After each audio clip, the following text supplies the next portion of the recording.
Take a deep breath and tell me what's happened. I cannot. I physically punished my Okay. daughter and she died. Your daughter has died. I killed my daughter. I killed my daughter.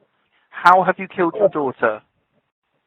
I beat her up. It wasn't my intention to kill her, but I beat her up too much.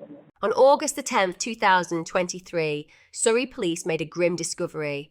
10-year-old Sara Sharif's body found battered and lifeless in her bunk bed at a home in Woking.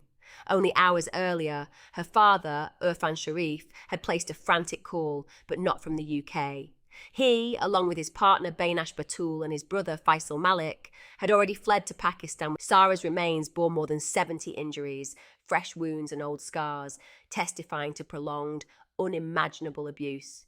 The news of Sara's murder broke worldwide, sparking public outrage and scrutiny.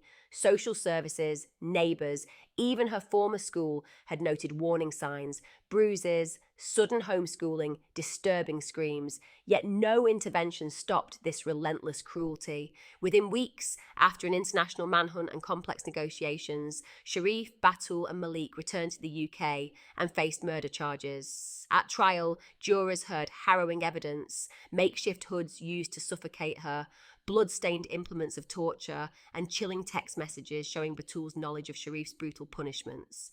Experts testified that Sara's injuries were among the worst they'd ever seen.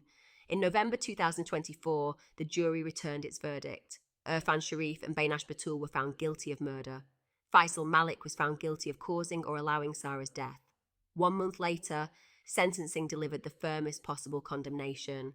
Sharif received life imprisonment with a minimum of 40 years, Batul a minimum of 35 years. Malik was sentenced to 20 years behind bars. Sara's mother, Olga, expressed relief at the verdict, but the pain of losing her child so violently can never be undone. Child protection charities, outraged and heartbroken, called for urgent reforms.